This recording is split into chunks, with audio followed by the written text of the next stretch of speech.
আজকে আফগানিস্তানের দিকে তাকিয়ে দেখুন, সেখানে হিন্দুরা বসবাস করছে করছে তাড়ি দিচ্ছে, কিন্তু ওই জায়গাটা হিন্দুদেরই বসবাস ছিল। আফগানিস্তানটা হিন্দুদেরই বসবাস ছিল, ছিল না?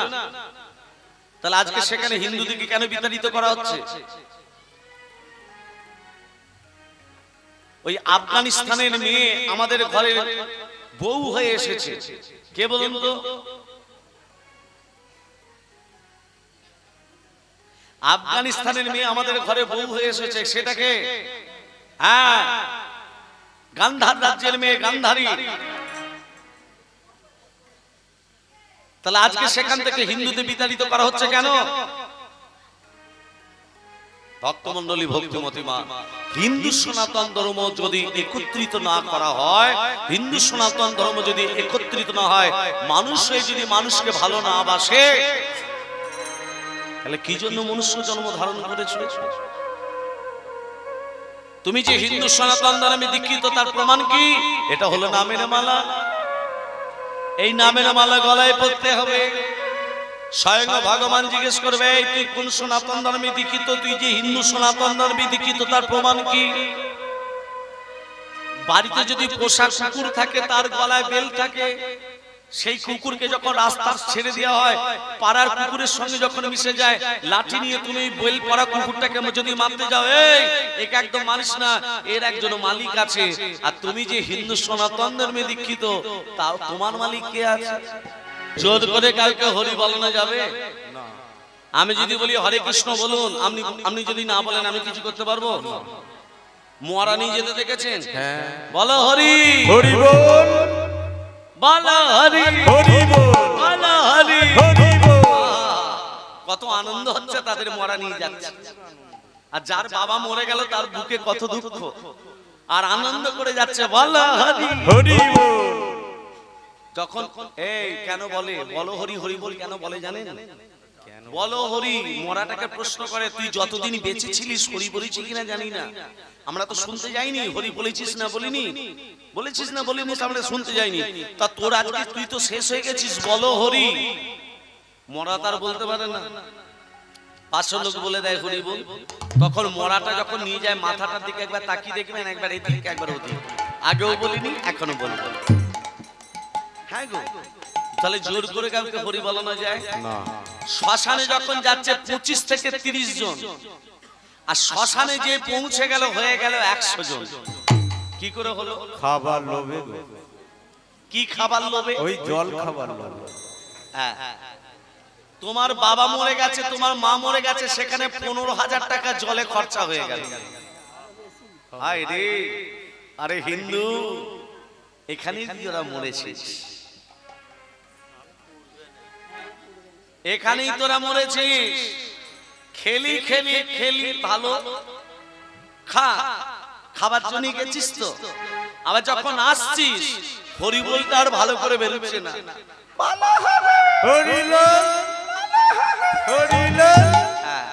একে ধর রে, পড়ে যাবে শতধিক তোকে। তুই না হিন্দু সনাতন ধর্মে দীক্ষিত, তুই না মহাপ্রভুর দীক্ষিত।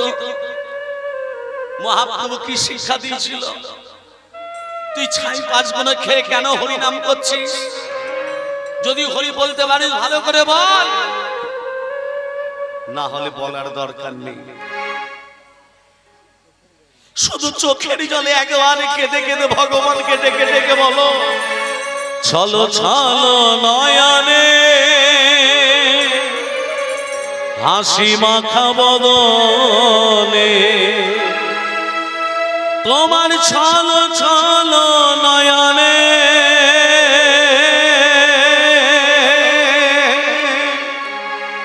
হাসি মাখা বদনে, আনন্দ কাননে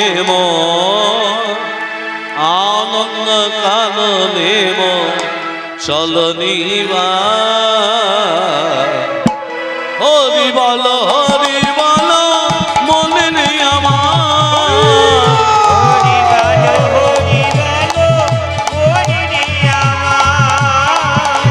হরি বলো হরি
মানুষের সবথেকে বড় শত্রু হলো অহংকার। অহংকার করেছো ডুবে মরেছো, অহংকার করবে না ডুবে মরবে না। অহংকারটা আমরা বড় চোখে দেখি। কারো যদি একটু টাকা পয়সা হয়ে যায়, ওরে বাপরে বাপ, তার সঙ্গে কথা বলা যাবে না, তার মুখটা দেখবেন কেমন। এখন বাচ্চা বাচ্চা ছেলেরা যারা 15 বছরের বয়স, তারা যদি বাইক একবার পেয়েছে, হ্যাঁ কিসে বসেছি আর দেখতে আছে। ঠিক সেই রকম যাদের একটু পয়সা হয়ে যাবে তাদের সামনে দাঁড়ানো যাবে না, যাদের একটু রূপ আছে তাদের সামনে দাঁড়ানো যাবে না। ভগবান রূপ চায় না, গুণ চায় না, অর্থ চায় না, ভগবান নির্গুণের ভালোবাসা চায়। অহংকার কত রকমের, জাতি বিদ্যা মহন্তঞ্চ রূপ যৌবন মেবচ যত্মেন পরিবাজ্যতে ভক্তস্য পঞ্চ পঞ্চকা। জাতির অহংকার, বিদ্যার অহংকার, রূপের অহংকার, গুণের অহংকার, এই অহংকার থাকলে ভগবান দেখে না, নির্গুণের ভালোবাসা চাই। সেই জন্য বললেন একমাত্র হরি নাম ছাড়া কলির জীবের গতি নাই, গতি নাই, গতি নাই, গতি নাই। হরি নাম ছাড়া কণ্ঠ ভরিয়া গাও হয়ে আত্মহারা। তোমার গতি নাই, গতি নাই, হরি নাম ছাড়া মত্ত হইয়া গাও হয়ে আত্মহারা। ওই দেখো শ্মশানে দিবানিশি দিনে, ওই দেখো শ্মশানে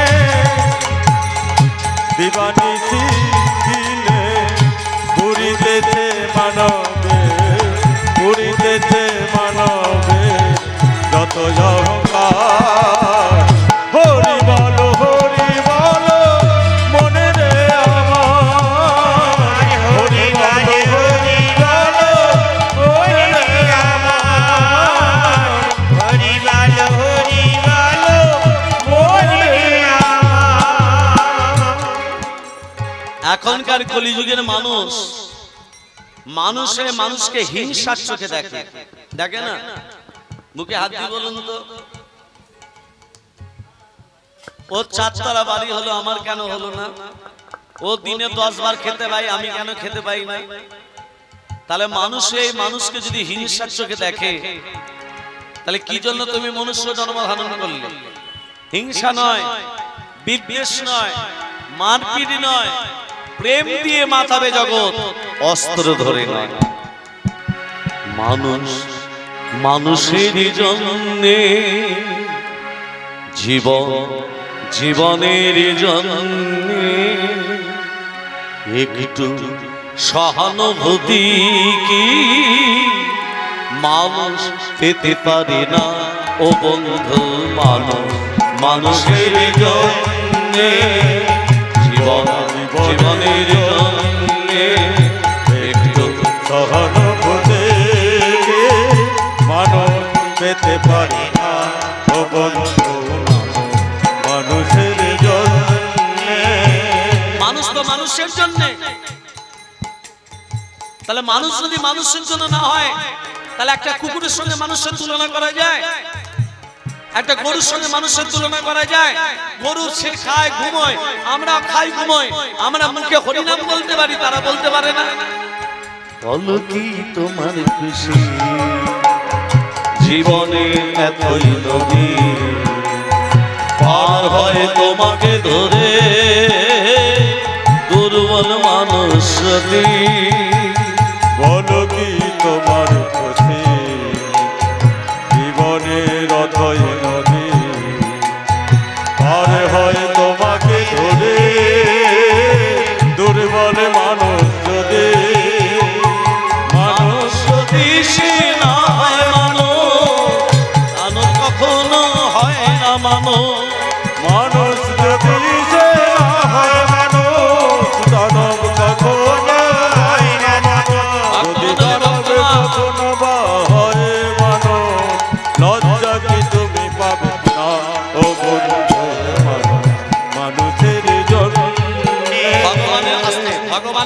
দুই দুই ভাব আছে না নেই? ভগবানের মধ্যে দুই দুই ভাব আছে না নেই বাবা? আছে নেই? হ্যাঁ আছে। আমি প্রমাণ দিই। ভগবান শ্রীকৃষ্ণ কৌরব দিকে ত্যাগ করে পাণ্ডবদের সঙ্গে যোগ দিল। কি দুই দুই ভাব নয়? কৃষ্ণ কৌরব দিকে ত্যাগ করে পাণ্ডবদের সঙ্গে যোগ দিল না? তাহলে ভগবানের মধ্যে দুই দুই ভাব, মানুষের মধ্যে দুই দুই ভাব আছে না নেই? আগে আছে গো। যারা স্কুলে হেডমাস্টার প্রফেসর তাদের বিপিএল তালিকায় নাম চলে গেল, আর যারা প্রকৃত গরিব তাদের বিপিএল তালিকায় নাম নেই। যাদের পাকা বাড়ি তারা দুটো করে ঘর পেয়ে যাচ্ছে, যারা প্রকৃত গরিব তাদের দিকে ঘর দিচ্ছে না, মাঝে মাঝে একটা দুটো করে তিরপল দিয়ে দিচ্ছে। দিচ্ছে তো। আরে শোনেন, কে কখন দেবে না দেবে প্রত্যাশা করবেন না। ভগবান তোমাকে পাঠিয়েছে, আহার জোটানোর মালিক সে। তুমি শুধু তোমার কর্ম হলো হরি নাম কৃষ্ণ নাম গেয়ে যা অবিরাম। হরি হরি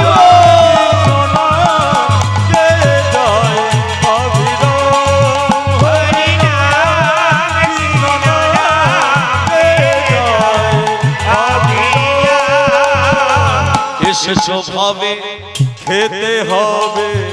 খেতে হবে না যেতে হবে? তাহলে এরা ভুল বললো। খেতে হবে নয়, তুমি কর্ম করো। ভব সংসার পারাপারের জন্য তরুণী নাবিক দাঁড়িয়ে আছে। ভব সংসার সমুদ্রের নাবিক হলেন কৃষ্ণ, আর ভব সংসার সমুদ্রের তরুণী হলেন রাধা রানী। এমন কর্ম করবে ওই পার ঘাটায় গিয়ে তোমাকে কাঁদতে হবে না। তরুণী নাবিক রাধা কৃষ্ণ তোমাকে পারাপারা করার জন্য দাঁড়িয়ে থাকবে। এমন কর্ম করে যাও। এসেছো ভাবে যেতে হবে, নগরে মন তারি পাবে। এসেছো ভাবে যেতে হবে, নাম করো তারি পাবে। এসেছো ভাবে যেতে হবে, নাম করো তারি পাবে। এসেছো ভাবে যেতে হবে, নাম করো তারি পাবে। রাধে সামনে মন আমার কৃষ্ণ হরে রাম। হরি নাম কৃষ্ণ নাম কে জয় হৃদয় গৌর হরি হরি হরি নাম কৃষ্ণ নাম কে জয় শ্রী চৈতন্য নিত্যানন্দ শ্রী অদ্বৈত সীতা হরি গুরু বৈষ্ণব ভাগবত গীতা। শ্রী চৈতন্য নিত্যানন্দ শ্রী অদ্বৈত সীতা হরি গুরু বৈষ্ণব ভাগবত গীতা। শ্রী চৈতন্য নিত্যানন্দ শ্রী অদ্বৈত সীতা হরি গুরু বৈষ্ণব ভাগবত গীতা। শ্রী চৈতন্য নিত্যানন্দ শ্রী অদ্বৈত সীতা হরি গুরু বৈষ্ণব ভাগবত গীতা। হৃদয় গৌর রাধে সামনে কৃষ্ণ হরে রাম। হরি নাম কৃষ্ণ নাম কে জয় অবিরাম। হরি নাম কৃষ্ণ নাম কে জয় অবিরাম। তোমরা নাম ভজ নাম জপ নাম করো সার, অনন্ত শ্রীকৃষ্ণের নাম মহিমায়া পার। ভজ রাম জপ নাম করো সার, অনন্ত শ্রীকৃষ্ণের নাম মহিমায়া পার। হরি নাম ভজ নাম জপ নাম করো সার, অনন্ত শ্রীকৃষ্ণের নাম মহিমায়া পার। হৃদয় গৌর রাধে সামনে কৃষ্ণ হরে রাম। হরি নাম কৃষ্ণ নাম কে জয় অবিরাম। হরি নাম কৃষ্ণ নাম কে জয় অবিরাম। কে জয় অবিরাম। রামচন্দ্র বাবার নাম কি? দশরথ। দশরথের বাবার নাম কি? 11 রথ।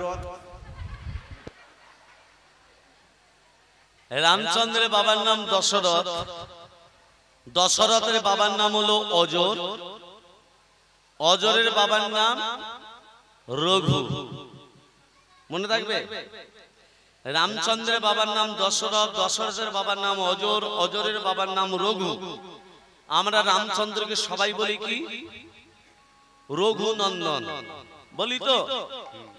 সে তো দশরথের ছেলে, দশরথ নন্দন বলতে পারতাম, রঘুনন্দন কেন বলি? এত তত্ত্ব। তাহলে তত্ত্বটা বলি শোনেন। আজকে আমাকে লীলা বলেছে দক্ষ যোগ্য লীলা করতে। রাধে রাধে। তাহলে এই তত্ত্বটা শোনার পর তারপর লীলার ভেতরে যাব, গৌরচন্দ্রিকার ভেতরে যাব। তত্ত্বটা ভালো করে শোনেন। একদিন নারায়ণ ভোলানাথকে বলছে, ও ভোলানাথ ভক্ত দর্শন করবে? বলে হ্যাঁ দেখবো। বলে কই ভক্ত? বলছে ওই যে গাছের তলায় বসে বসে ধ্যান করছে। কি নাম? নাম হচ্ছে রঘু। শোনো ভোলানাথ, ভক্ত পরীক্ষা করতে গেলে তোমাকে বাঘ হতে হবে। ভোলানাথ বলছে আমি বাঘ হব আর তুমি কি হবে? বলে কেন, আমি বালক হব। তুমি বাঘ হয়ে আমাকে খেতে আসবে, আমি বাঁচাও বাঁচাও বলে চিৎকার করব।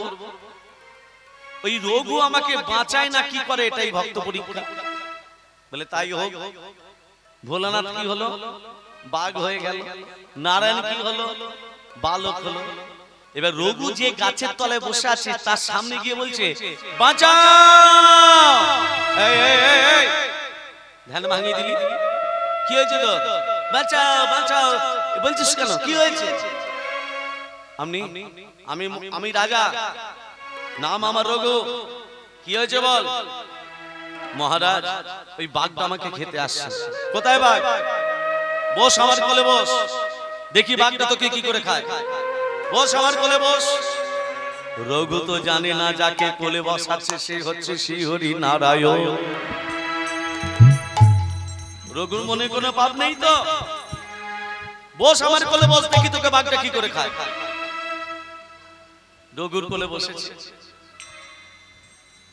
বাঘটা তখন এসে বলছে মহারাজ, বালককে রক্ষা করার দায়িত্ব যেমন আপনার, আপনি রাজা, আমি বাঘ, আমাকে খেতে দেওয়ার দায়িত্ব আপনার, আপনি রাজা, দাও আমাকে খেতে দাও। আমার আহারকে আপনি কোলে বসিয়েছেন যখন, আপনি রাজা হয়ে এবার আমাকে খেতে দিন। রঘু তখন বলছে এই বাঘ তুই তো মাংস খাস, খা। কাকে খাবো? আমাকে খা। তবু আমি এই সন্তানটাকে আমি যখন কোলে বসিয়েছি, এই শিশুটাকে যখন কোলে বসেছি, বালকটাকে যখন বসিয়েছি, একে তো আমি তোকে খেতে দেব না। খেতে হলে আমাকে খা। ভোলানাথ তখন বলছে ও প্রভু, তুমি তো আমাকে বাঘ হতে বললে আমি হলাম, এবার খেতে বলছি, এবার আমি কি করব? তোমাকে খেতে বলছে তুমি খাও না, কি করব? বাঘটা কি করেছে? বলছে মহারাজ আপনাকে যে খাবো কোথা থেকে শুরু করব? কেন নিম্নাঙ্গ থেকে, চরণ থেকে শুরু কর। যখনই বাঘটা রঘুর চরণ থেকে খেতে শুরু করলো, রঘুর মনে কোনো বিকার নেই, কোনো জ্বালা নেই, কোনো যন্ত্রণা নেই, শুধু কেঁদে কেঁদে শ্রীহরি নারায়ণকে দেখে চলেছে। আর মা তার কোলে যে নারায়ণ বসে আছে, রঘু কিন্তু জানে না। শুধু কেঁদে কেঁদে নারায়ণকে বলছে কোথা নারায়ণ,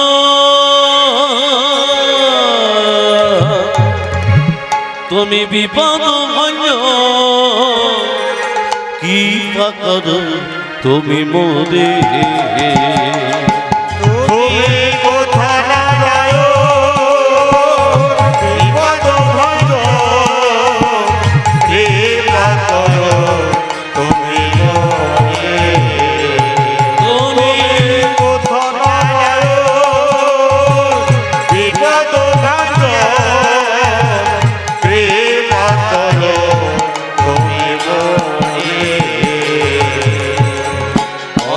ফেরো না তুমি দিনের দয়া, রক্ষা করো তুমি ওগো নারায়ণ, ফেরো না তুমি দিনের দয়া, রক্ষা করো তুমি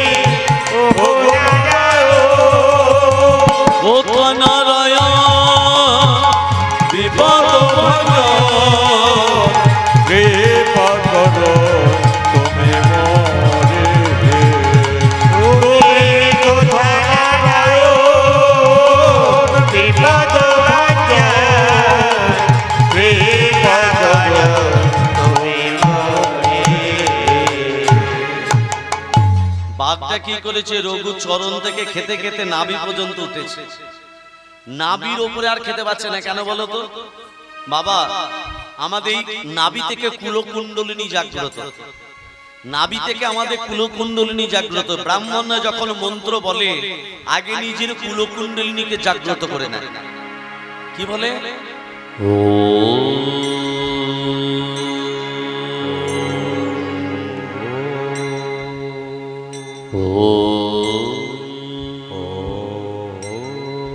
এই কুলকুণ্ডলিনী জাগ্রত।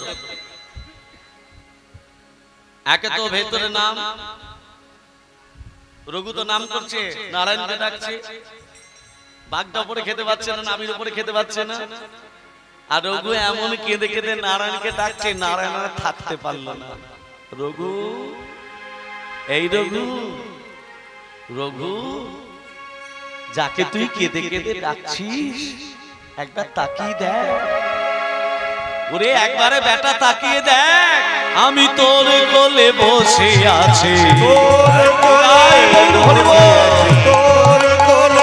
বসে আছি, তোর কোলে বসে আছি, তোর কোলে বসে আছি, যার নামে তুই বদনে জপি, তোর কোলে বসে আছি, যার নাম তুই বদনে জপি, তোর কোলে বসে আছি, যার নামে তুই বদনে জপি, তোর কোলে বসে আছি, যার নাম তুই বদনে জপি, তোর কোলে বসে আছি।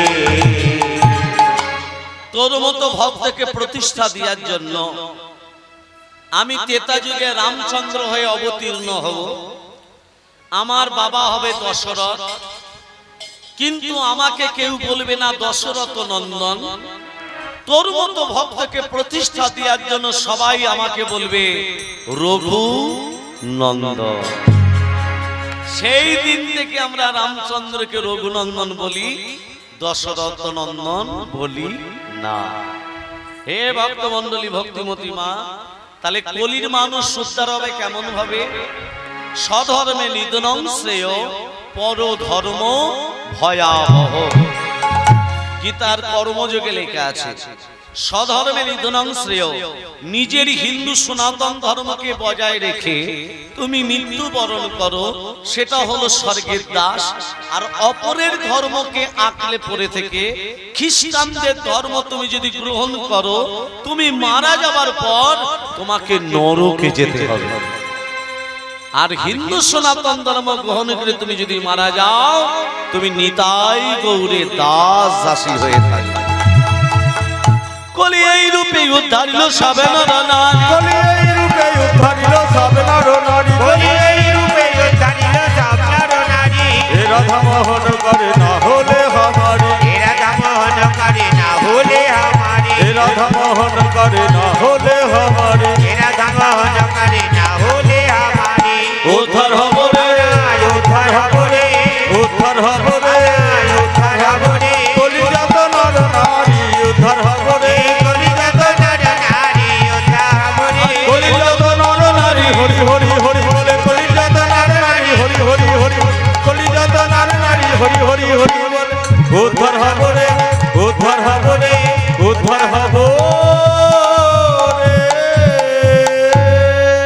যৎকিঞ্চিৎ নামের গুণগান করলাম। তবে আজকে এই বৃন্দাবনে বসে সবাই মিলে দুবাহু তুলে কণ্ঠে কণ্ঠে মিলে লীলা শ্রবণ করব, দক্ষ যোগ্য লীলা। লীলাটির ভেতরে তত্ত্ব কথাগুলো কি কি জেনে নিন। দেবাদিদেব মহাদেবের হাতে যে ত্রিশূল থাকে, সেই ত্রিশূলের জন্ম কোথা থেকে? নারায়ণের হাতে চক্র কোথা থেকে জন্ম? এক ঘটের উপরে ডাব দেয়া আছে, ডাব আছে তো, সশিস ডাব দেয়া আছে না শীষ ছাড়া দেয়া আছে? সশিস দেয়া আছে। পুজো হরিনাম যজ্ঞে সশিস ডাব দিতে হয় কেন ঘটে? ডাবের ভেতরে জল এলো কোথা থেকে? ডাবের ভেতরে জল নেই, জলটা এলো কোথা থেকে?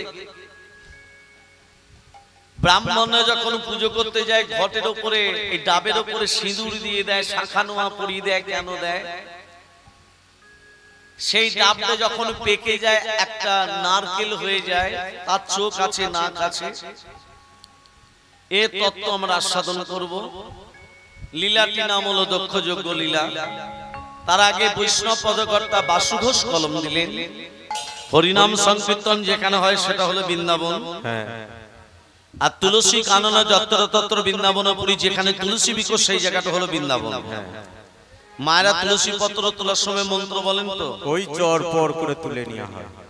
আমি দুটো মন্ত্র বলে দিচ্ছি। এক, তুলস্যমিত নামসি ধাম নামাসি সদত্তং কেশব প্রিয়া কেশবার্তে চিনামিতং বরদা ভব শোভনে। এক। দুই, বৃন্দাওই তুলসী দেবই প্রিয়াওই কেশবস্য বিষ্ণুর ভক্তে প্রদে দেবী সত্যবত্যই নমো নমঃ।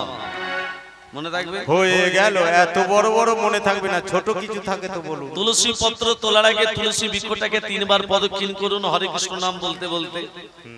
বাঁ হাত তুলসী পত্রের ডালটিকে ধরবেন, ডান হাত দিয়ে বৃদ্ধাঙ্গুলি অনামিকা। এই বৃদ্ধাঙ্গুলি অনামিকার দ্বারা বিন্দুটি খসাবার আগে মুখে বলে দেবেন নমো বৃন্দাওই। এবার মনে থাকবে? তুলসী গাছে গোড়ায় জল দেন তো মা? বলছি তুলসী গাছে গোড়ায় জল দেন তো? মন্ত্র বলেন। মন্ত্র কোথায় পাবে? আমি বলে দিচ্ছি তুলসী গাছে গোড়ায় জল দেওয়ার মন্ত্র। সহস্র শীর্ষ পুরুষ সহস্রাংশ সহস্রপাত স্বভূমি সর্বস্ব বিদ্যা তদিষ্ট দশাঙ্গুরম। হয়ে গেল মুখস্থ। মনে থাকবে? হ্যাঁ, আরেকবার বলবো? বলুন। সহস্র শীর্ষ পুরুষ সহস্রাংশ সহস্রপাত স্বভূমি সর্বস্ব বিদ্যা তদিষ্ট দশাঙ্গুরম। মন্ত্র বলতে যে জল দিয়াই ভুলে যাবে।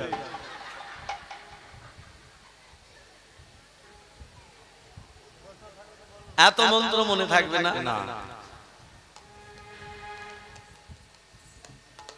জল দিয়ার মন্ত্র শুধু বলবেন নম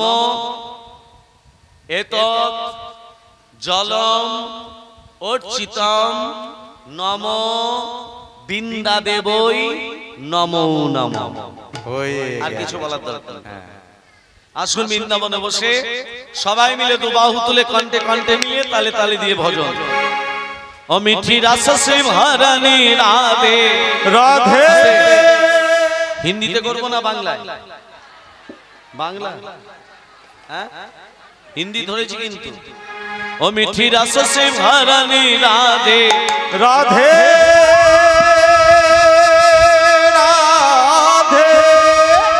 রাধে রাধে রাধে রাধে রাধে। ও মিঠি রাস সে ভরণী রাধে রানী লাগি রাধি রানী লাগি মন অমন অমন পারো পারো যমুনা চিক পানি লাগে। মিঠি রস সে ভরণী রাধে রানী লাগে রাধে রানী।